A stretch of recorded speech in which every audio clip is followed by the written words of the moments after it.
Halleloia, miaraba antsika rehetra amin'ny anara-maherin' Jesosy Kristy amin'izao andro maraina ny alatsinainy fahatelo ny volana aogositra 2024 izao. Anio tsika dia andinika famarinana anankiray izay tena manandanja hoe mahatoky amin'ny fanekeny Andriamanitra.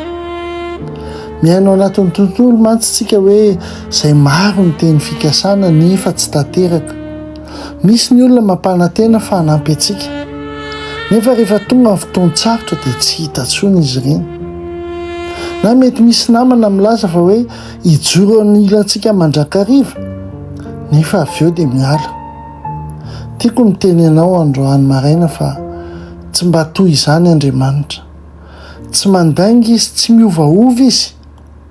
Raha vao mampanantena Andriamanitra dia tanterahany foana izany, na dia hoe mila miandry azitsika. Noho izany tsy amin'izay hitantsika ny ametrahantsika ny finoantsika, fa amin'ilay Andriamanitra izay nanao ny teny fikasana teo amin'ny fiainantsika. Izany ny atao hoe fanekena miaraka amin'Andriamanitra. Jereo ny fiainan'i Abrahama dia ny fiainana izany dia mampiseho mazava ny fahatokian'Andriamanitra. Nampanantena azy Andriamanitra fa hananjanaka izy. Saingy efa antitra Abrahama ary tsy niteraka mihitsy ara-vadana. Raha ny fijerin'olombelona aloha dia tsy ho tanteraka intsony izany, satria sady efa papapozy i Abrahama, mamapozy menopôzy Sara. Nandalo ny taona, niandry ela ry zareo, totrany tsy nisy fiovana. Kanefa tsy nanadiny ny teniny Andriamanitra. Raha jerentsika amin'ny Genesis 1:20-22 dia miteny hoe Jehovah namangy an'i Sara araka izay nolazainy, ary Jehovah nanao tamin'i Sara araka izay nampanantenainy. Maro tsara nefany tamin'ny fotoana voatendrin'Andriamanitra no nahatanterahana an'izany. Tsy aloha, tsy tara loatra, fa tamin'ny fotoana lavorary. Toy izany koa tsika, vavaka tsika mantsy indraindray nefa toa tsy mahazo valiny. Mety mangataka fanasitrana antsika na asa na famonjena ny ankonantsika, na hoe taridalana momba ny ho avintsika.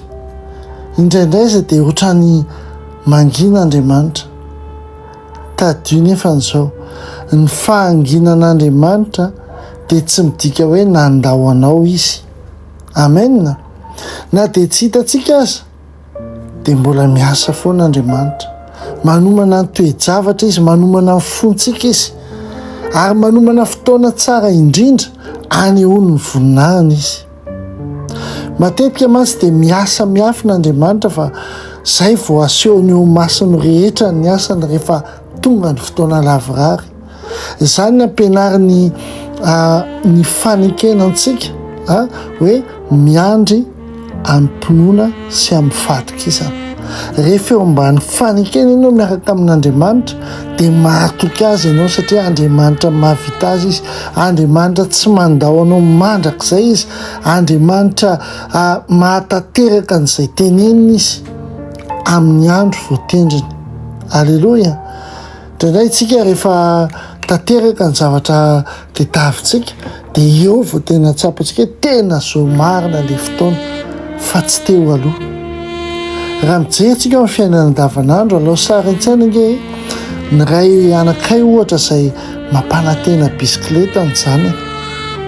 Isan'andro ilay zaza no manontany hoe roviana ny hazo bisikileta, fa tsy omen'ilay ray avy hatrany izy.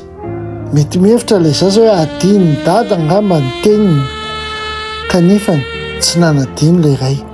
Miandry fotoana tsara kokoa izy ohatra, angamba mety mbola manangona vola, na miandry tsingeritaona an'ilay zaza, na mampianatra azy ho tompona andraikitra aloha hoe afaka hikarakara zavatra. Dia toy izany koa Andriamanitra. Rehefa mbola mampiandry antsika Andriamanitra dia tsy midika izany fa tsy tiantsika izy, fa fantany tsara ny fotoana mety indrindra hanomezany any fitahiny. Amen. Ahoana ny hampiarantsika ny fandehanana eo ambany fanekena miaraka amin'ny Tompo?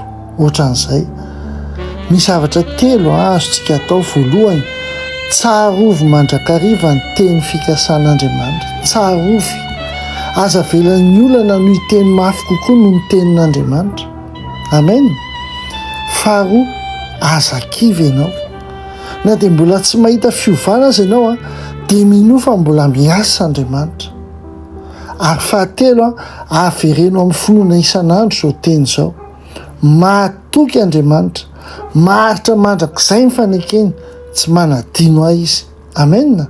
Dao miara-veritsika senao vetivety. Mahatoky Andriamanitra, maharitra mandrakizay ny fanekeny, tsy manadino ahy izy. Amen. Rehefa mitoetra ao am-pontsika izany famarinana izany dia afaka mandeha am-piadanana tsika. Halleloja. Angamba misy zavatra mbola andrasanao androany, mety manontany teny ianao hoe nahoana mbola tsy mamaly Andriamanitra. Dia izao, tsarovy Abrahama. Efa ela izy niandry, ohatrany tsy nisy fiovana, kanefa rehefa tonga ny fotoana voatendrin'Andriamanitra dia tanteraka avokoa izay rehetra nampanantenain'ny Tompo. Io Andriamanitra io ihany no miaraka aminao androany sy ankehitriny. Tsy nanadino anao izy, tsy ahafoy anao izy. Lehibe no ny olanao ny fatoka iny. Toy izy ny fandehanana miaraka aminy ao anatin'ny fanekena. Amen. Hivavaka tsika. Rainay an-danitra aho, misaotra anao aho satria Andriamanitra mahatoky anao. Misaotra anao satria tsy manadino ny teny fikasanao mihitsy ianao. Rehefa miandry ela izahay Tompo dia ampio tsy ho kivy izany. Ampahirezo ny fononay mba ahatoky anao foana. Na dia mbola tsy hitanay aza ny valy, na dia tsy hamokatra aza ny aviavy Tompo. Fa anio dia manambary izahay fa mbola hitoetra eo amin'ny fiainanay ny fanekena miaraka aminao. Mino izahay Tompo fa ho tanterahanao amin'ny fotoana tsara indrindra ny teny fikasanao rehetra. Amin'ny anara-maheran'i Jesosy Kristy. Amen. Amen. Tsara ny tompontsika dia aza adino tian'Andriamanitra ianao ary mahavita manatanteraka ny teniny amin'ny fotoana tsara indrindra satria ny fotoanan'Andriamanitra ny tsara indrindra. Dia ampitiavana be dia be Dr. Rina Telesforiany.